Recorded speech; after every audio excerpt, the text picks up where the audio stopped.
Assalamualaikum warahmatullahi wabarakatuh. Perkenalkan nama anggota kelompok kami. Yang pertama Adenianti Kusmi, Ratnade Melinda, Fadila Rahmadani, Indri Anwar, dan Fitriani Reski Anugrah Pahri. Assalamualaikum warahmatullahi wabarakatuh. Perkenalkan saya Fadila Ramadhani dengan NIM 22044111430. Di sini saya akan menjelaskan tentang materi pertama, yaitu kecerdasan buatan atau artificial intelligence, di mana pengertian dari kecerdasan buatan adalah bidang ilmu komputer yang dikhususkan untuk memecahkan masalah kognitif yang umumnya terkait dengan kecerdasan manusia, seperti pembelajaran pemecahan masalah dan pengenalan pola. Selanjutnya, macam-macam kecerdasan buatan. Yang pertama, ada artificial narrow intelligence. Adalah salah satu jenis kecerdasan buatan yang umum dalam kehidupan manusia saat ini dan mempunyai konsep yang terbatas. Selanjutnya, artificial general intelligence merupakan suatu konsep yang digambarkan sebagai sistem yang dapat bekerja setara dengan kecerdasan manusia. Yang ketiga, artificial super intelligence merupakan jenis kecerdasan buatan yang mampu melebihi artificial general intelligence. Yang keempat, self-aware adalah jenis kecerdasan buatan tingkat tinggi. 5. Theory of mind adalah teori pikiran. 6. Limited memory merupakan memori terbatas yang diambil berdasarkan pengalaman masa lalu.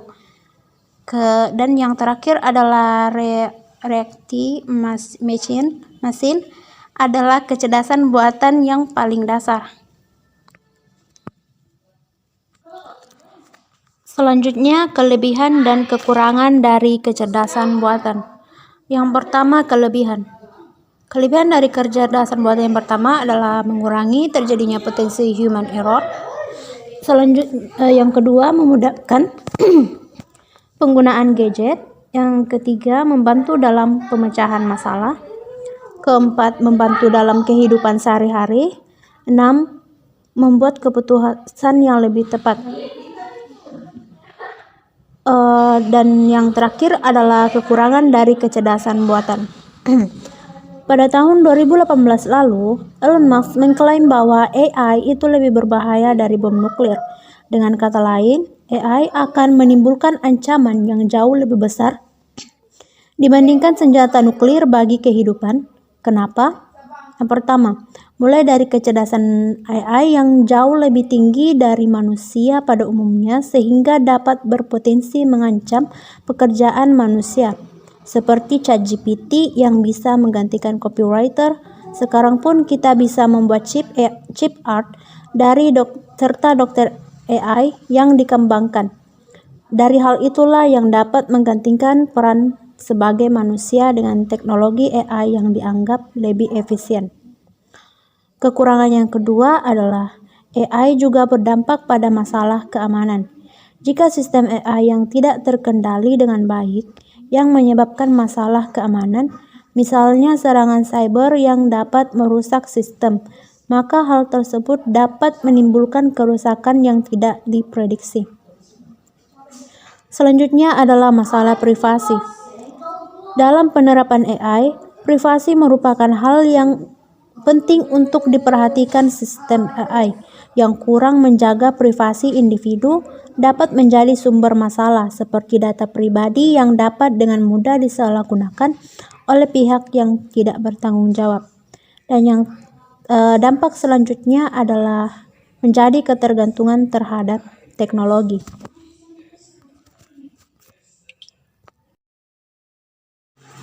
Materi selanjutnya adalah masalah ruang keadaan.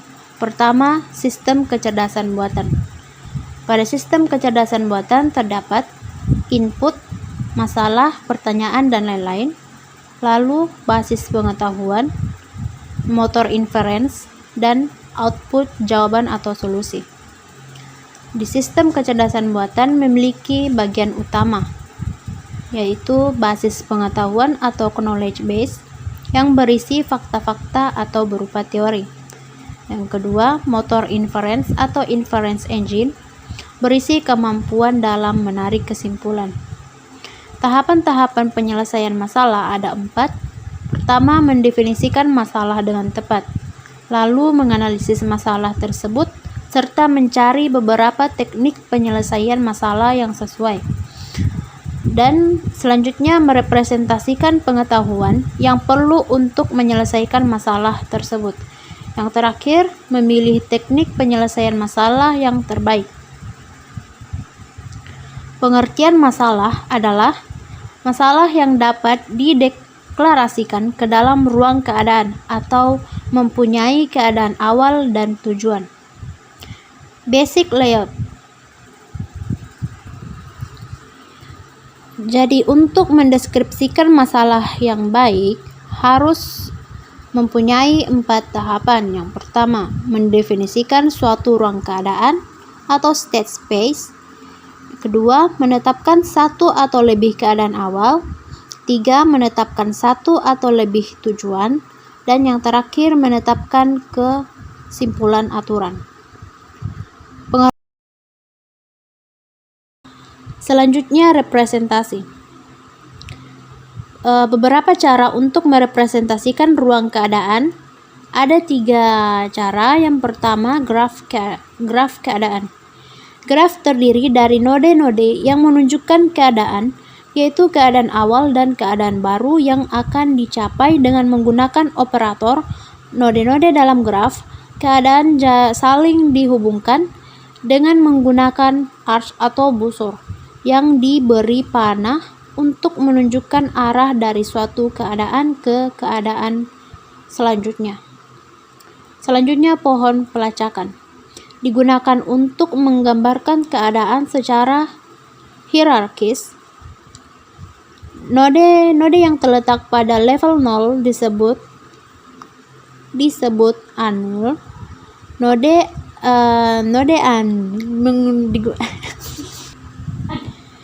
Node akar menunjukkan keadaan awal dan memiliki besaran percabangan yang terdiri atas beberapa node yang disebut anak. Node-node yang tidak memiliki graf disebut daun, menunjukkan akhir dari suatu pencarian. Selanjutnya, pohon AND/OR. Masalah ini dicari solusinya dengan 4 kemungkinan, yaitu A, OR B, OR C, OR D.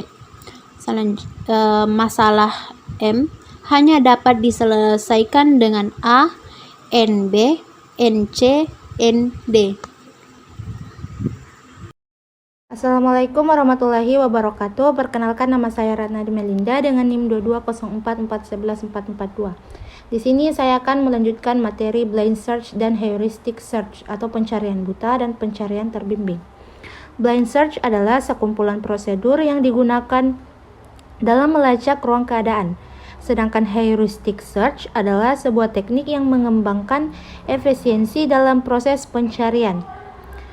Strategi yang terdapat pada blind search itu ada breadth first search atau BFS, di mana dimulai dari akar root lalu mengeksplor ke seluruh cabang atau branch dalam level yang sama. Yang kedua itu ada depth first search atau DFS, melakukan eksplorasi dimulai dari root, node atau akar, lalu ke cabang pertama dimulai dari paling kiri sampai ke kedalaman maksimum. Di bagian strategi yang terdapat pada heuristic search itu ada generate and test, merupakan strategi sederhana dengan pola teruslah tebak kemungkinan solusi yang ada. Jika sudah, maka dilakukan percobaan atau tes untuk membuktikan. Yang kedua itu ada hill climbing, metode generate dan test yang diargumentasikan dari fungsi heuristik yang mengukur tingkat kedekatan dari suatu state ke goal state. Assalamualaikum warahmatullahi wabarakatuh. Perkenalkan, nama saya Dinianti Kusmi dengan NIM 220441426 kelas 2K. Di sini saya akan menjelaskan salah satu materi tentang reasoning atau representasi pengetahuan. Jadi, representasi pengetahuan adalah cara untuk menyajikan pengetahuan yang diperoleh ke dalam suatu skema atau diagram tertentu sehingga dapat diketahui relasi antara suatu pengetahuan dengan pengetahuan yang lain dan dapat dipakai untuk menguji kebenaran penalarannya. Tujuan utamanya adalah untuk menyimpan, mengorganisir, dan memanfaatkan pengetahuan secara efektif dalam berbagai tugas dan pemecahan masalah. Representasi pengetahuan dibagi menjadi 5 kelompok. Yang pertama, representasi logika. Representasi logika itu ilmu untuk berpikir dan menalar dengan benar sehingga didapatkan kesimpulan yang absah.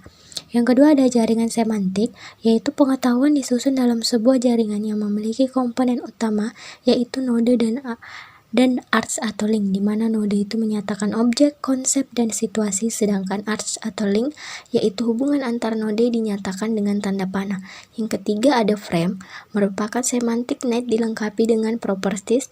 Terdapat 3 komponen utamanya, yaitu frame name, attributes, dan values. Yang keempat ada script atau naskah, skema yang menggambarkan urutan-urutan kejadian. Adapun elemen-elemen script agar memudahkan dalam memahami urutan kejadian yaitu track atau jalur, kondisi input, prof atau pendukung, role atau peran, scan atau adegan, dan hasil. Yang kelima ada aturan produksi atau kaidah produksi. Adalah salah satu representasi pengetahuan yang menghubungkan premis dan konklusi. Contohnya if hari ini hujan dan saya tidak kuliah.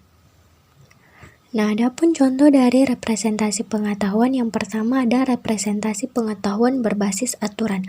Aturan-aturan berupa pernyataan dalam bentuk jikaden yang menghubungkan kondisi atau premis dengan tindakan atau kesimpulan atau conclusion. Misalnya, jika cuaca cerah maka bawa payung.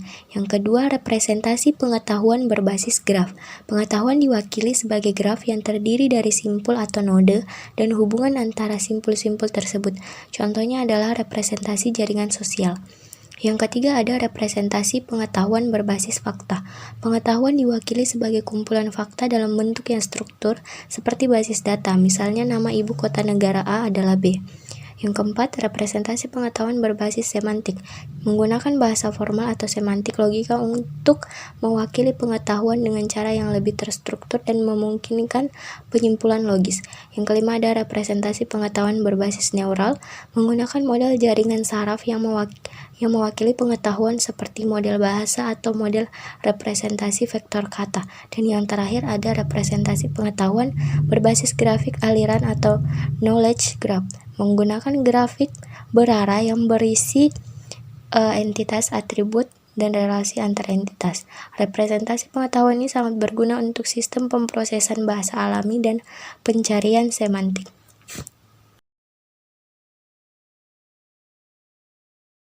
Perkenalkan, nama saya Indri Anwar dengan NIM 220044111404. Di sini saya akan membahas materi tentang sistem pakar atau expert system. Sistem pakar atau expert system adalah program komputer berteknologi kecerdasan buatan atau AI yang mensimulasikan penilaian, perilaku, dan kemampuan pengambilan keputusan manusia yang memiliki keahlian dan pengalaman di bidang tertentu. Adapun tujuan dari sistem pakar yaitu memindahkan kepakaran dari seseorang pakar ke dalam komputer, kemudian ditransfer kepada orang lain yang bukan pakar untuk menyelesaikan suatu masalah. Adapun konsep dasar dari sistem pakar yaitu yang pertama, basis pengetahuan, di mana komponen ini adalah komponen yang berisi informasi data, aturan atau rule, relasi antara data, dan aturan dalam pengambilan keputusan. Yang kedua, mesin inferensi. Mesin inferensi merupakan komponen yang berfungsi menganalisa data yang ada dan menarik kesimpulan berdasarkan aturan yang ada. Yang ketiga, itu adalah antarmuka pengguna. Antarmuka pengguna ini merupakan komponen yang berfungsi sebagai alat atau media komunikasi antar pemakai atau user dengan program. Adapun kelebihan dari sistem pakar yaitu menghasilkan solusi yang bersifat konsisten dibandingkan dengan manusia yang terkadang berubah-ubah dan penjelasan proses penalaran detail serta memberikan respon yang cepat. Selain itu, sistem Pakar juga ini memiliki kekurangan, yaitu membutuhkan biaya yang tidak sedikit untuk pengembangannya, dan sistem Pakar ini juga perlu diuji ulang secara teliti sebelum digunakan. Perkenalkan, nama saya Ratna Demelinda dengan NIM 220441142. Di sini saya akan melanjutkan materi fusi logik. Logika fusi adalah peningkatan dari boolean yang mengenalkan konsep kebenaran sebagian, di mana klasik menyatakan bahwa segala hal dapat diekspresikan dalam istilah binary, 0 atau 1, hitam atau putih, ya atau tidak. Logik fusi menggantikan kebenaran boolean dengan tingkat kebenaran. Fungsi keanggotaan himpunan fusi atau membership function adalah suatu fungsi atau kurva yang melanjutkan pemetaan titik-titik input data ke dalam nilai keanggotaannya yang memiliki interval antara 0 sampai 1. Ada beberapa fungsi yang bisa digunakan. Yang pertama linear, yang kedua segitiga, yang ketiga trapesium, yang keempat sigmoid, dan yang kelima itu ada pi. Operasi logika atau operasi himpunan fusi. Operasi logika adalah operasi yang mengkombinasikan dan memodifikasi dua atau lebih himpunan fusi. Nilai keanggotaan baru hasil operasi dua himpunan disebut alpha predikat. Dan terdapat 3 operasi dasar himpunan fusi. Yang pertama OR, dan yang kedua AND, dan yang ketiga NOT. Di bagian OR, fusi union dari dua himpunan adalah maksimum dari tiap pasang elemen-elemen pada kedua himpunan. Dan yang AND, irisan dari dua himpunan fusi minimum dari tiap pasang elemen pada kedua himpunan. Dan yang terakhir NOT, komplemen dari variabel fusi dengan derajat keanggotaan X adalah 1 kurang X.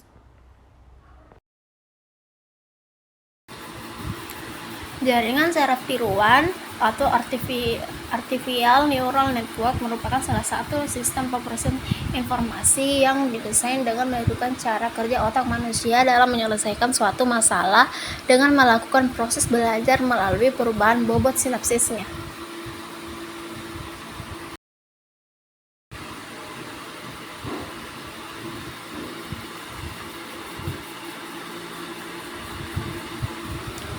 Multilayer perceptron atau MLP adalah salah satu jenis jaringan saraf tiruan atau artificial neural network yang terdiri dari multiple atau banyak lapisan neuron atau unit pemrosesan yang saling terhubung.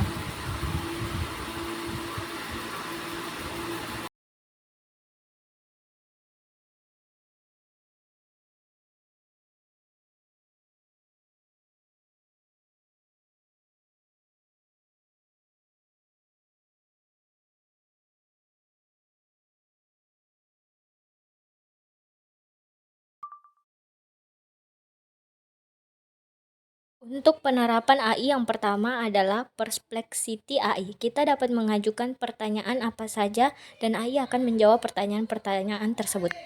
Caranya kita buka, kita ketikkan Perplexity AI. Kemudian kita klik Perplexity AI.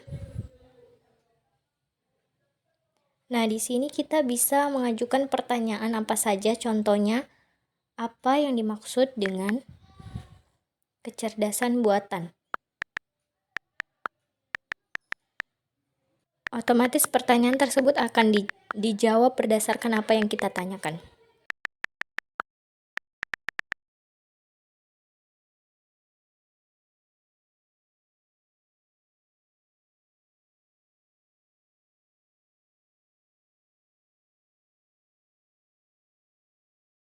Oke, contoh selanjutnya penerapan AI yaitu generator gambar.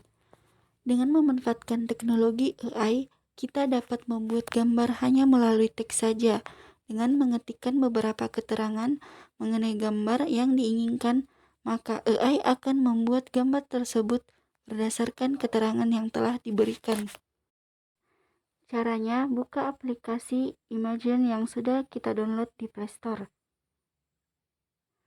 Oke, kita tunggu.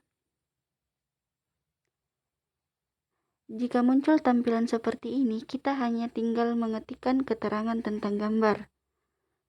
Oke, saya ketik ayam anime. Selanjutnya kita pilih gaya art yang kita inginkan. Kita tambahkan saja. Dan saya memilih anime. Kemudian kita klik hasilkan. Oke. Kita tunggu beberapa saat dan AI akan membuat gambar berdasarkan keterangan dan gaya art yang dimasukkan. Kita tunggu prosesnya. Nah, inilah dia gambar ayam anime.